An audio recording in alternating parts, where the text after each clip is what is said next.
This is the Assalamu alaikum, greetings of peace. I'm on my way to pick up the next guest for this week's show. And you're probably wondering, what a nice scenery, isn't it? Like, where are you going, Eddie? Well, I'm going to get this special guest for this week's show.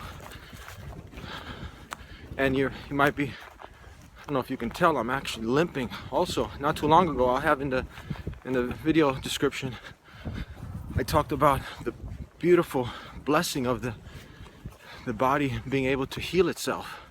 I broke my toe at that time, and guess what? That was about 6 months ago. Broke my toe, and then come to find out, I also tore my, never heard of this, plantar plate, but alhamdulillah, it healed. And just a couple weeks ago, I broke the neighboring toe. What else can you do but say alhamdulillah and have hope? Inshallah, I'll get better. We got an exciting show for you this week with my next guest. You'll learn about him when I go get him. When he comes on, stay tuned. This is the DeenShow.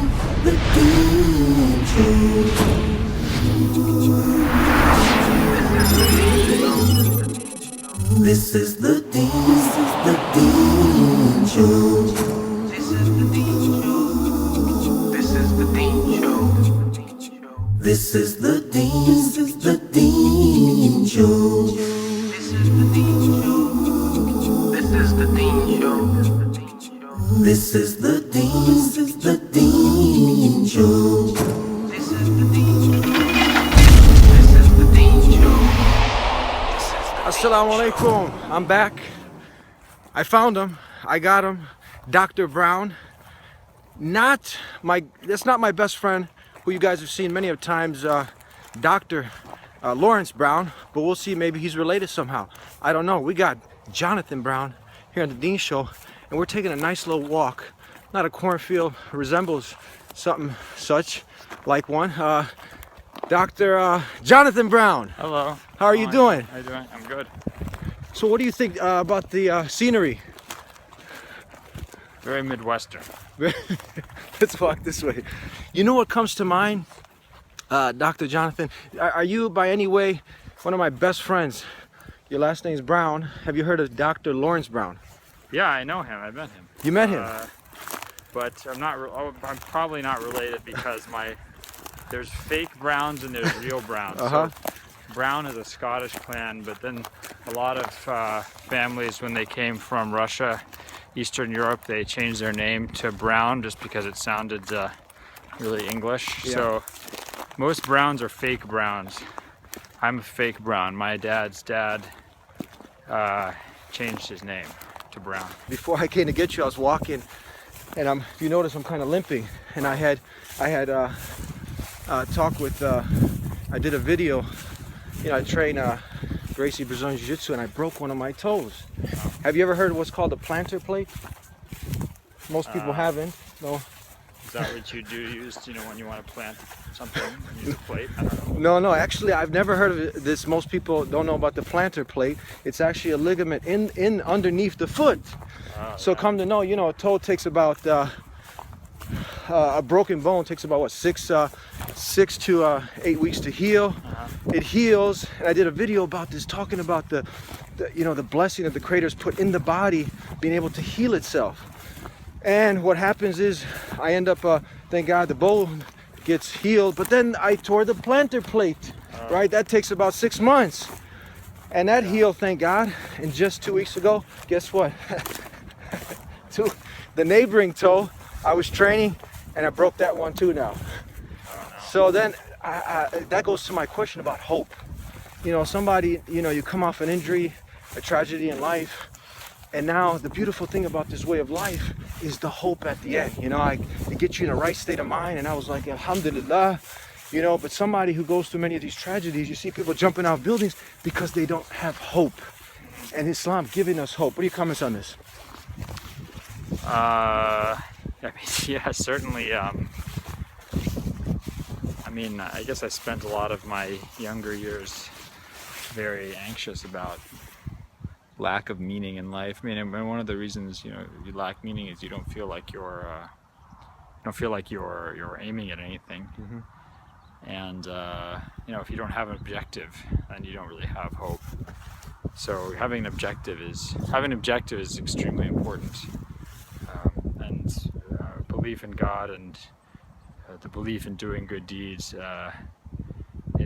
gives you an objective to aim at. It's absolutely central to, I think, living a meaningful life, a life that feels meaningful to you. Beautiful. Here with Dr.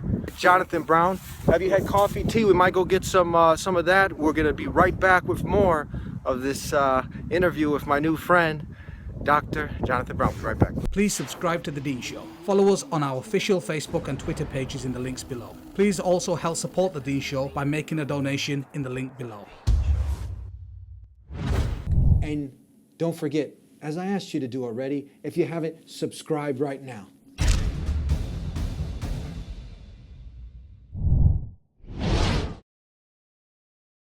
What guided you, what struck you to really think about this? Well, many people are just thinking about money, maybe fame, being cool, going to the latest parties. What triggered you to think more serious and to start living purpose? That's an interesting question. I mean, I guess it's interesting to me that somebody would not think about this. But I guess you're right. I mean, some people don't think about this. I think that it's probably because I think if you distract yourself, if you become so distracted by these more superficial issues, eventually you forget that anything more significant exists. The distraction becomes your reality. I think it's a very hollow reality, unfortunately. But I think when I was younger, especially when I was a teenager, I just felt these existential issues very, very deeply. I felt incredible anxiety about, my mortality. I needed to know that there was something I could do. There was some reason for my existence that wasn't just going to cease when I died. And so I thought about this so much when I was in high school. I mean, I really just, it almost incapacitated me, the anxiety. And it was very upsetting. I was very emotionally, I think I was really messed up as a teenager. I didn't affect my schoolwork. I didn't, do anything stupid, thank God. But I mean, I think I was a miserable person. I was very, very upset all the time. I was very sad. And I felt that extremely strongly. And so I lived in California when I was in high school, and I used to just, go and wander. We lived near these hills, this national park. I'd go and wander in the hills, and I would just think about these things. I'd try to find some kind of connection to something bigger than me. I was raised Episcopalian Christian, but we didn't really have religion in our house. We went to church every Sunday, but it was more like you go to church Sunday, you do that, and you come home, and there's nothing about God in the house, really.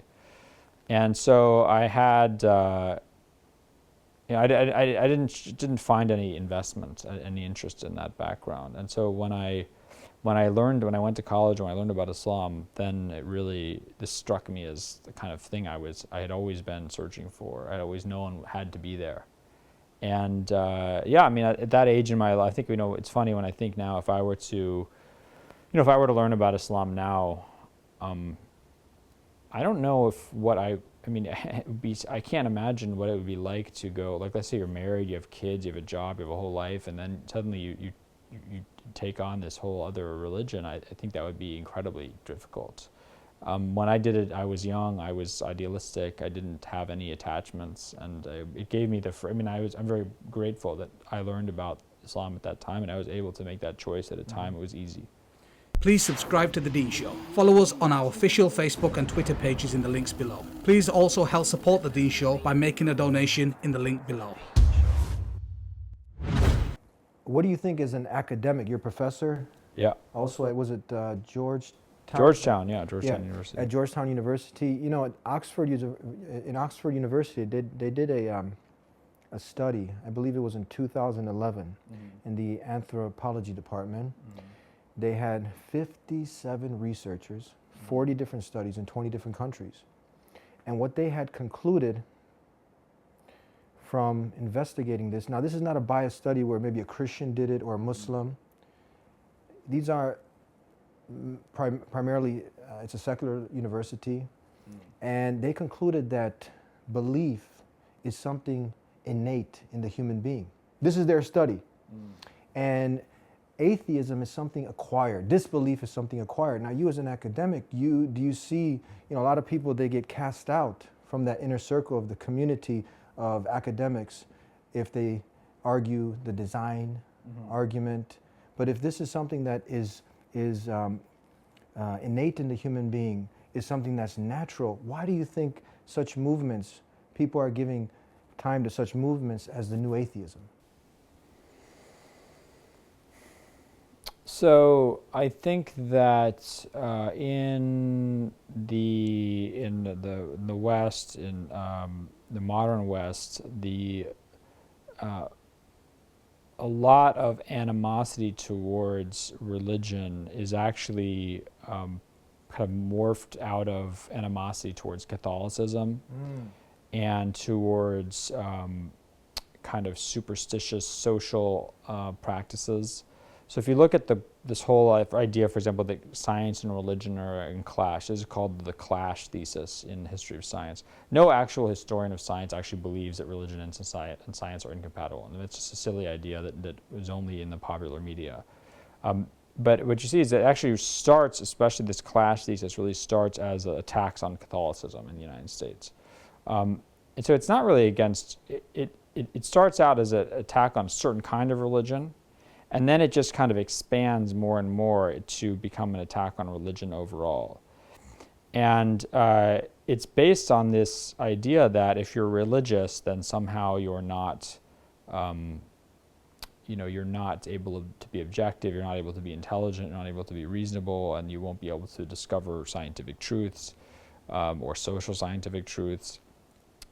And then I think about 2 years ago, there was a study at Harvard about, do scientists tend to be atheists? And I think that the study found that they looked at scientists at like Harvard and Yale or something, and found that they tended to be atheists more than religious people. But then when another study was done a year later, it looked at scientists across the board, not just in these few universities. I found actually that they're just the same as a regular population. So what you're really talking about is not necessarily whether someone who learns about science or learns about scholarship, that somehow pushes them towards atheism, but actually it's just a specific community. It's a kind of a network of people. It's almost a culture within certain universities of atheism. And so it's not really something that is essentially a result of people who've somehow learned to look at the world in a more accurate way, and that makes them think that there's no God or something. It's actually just like, if we decide to all wear a same color t-shirt, then all our friends wear that same color t-shirt. We only let people into our club who wear the same color t-shirt. It's really just like a part of a badge in a certain, or a feature of a certain subculture. So that's, when you realize that, and I mean, I certainly realized that when I was in graduate school, that there is nothing, a lot of let's say the people who talk about early Islamic history or the nature of the Quran. I mean, I don't know if you were following this controversy about the Birmingham Quran that they discovered, these pages of the Quran they discovered at the University of Birmingham. And it was, first it came out, this is from the time of the Prophet, and then, then somebody came and said it comes from before the Prophet's time. And, if you looked at the way some of these, not all, but some Western scholars were looking at it, what you see is that they have a faith commitment that the Quran cannot be intact. That's an article of faith for them. And it doesn't matter what outrageous rational steps they have to take to reach that conclusion, they will take those steps. And what was fascinating is you looked at their, 1 second they say the Quran comes from much later than the time of the Prophet. Now they're saying it comes from before the time of the Prophet. You look at their accusation is that religious people aren't objective, that they don't look at data, they just have these assumptions and they build everything on those assumptions, those faith assumptions. Well, you look at these people, they're doing exactly the same thing. And this is just as religious, this is just as faith-based an activity as what they're criticizing.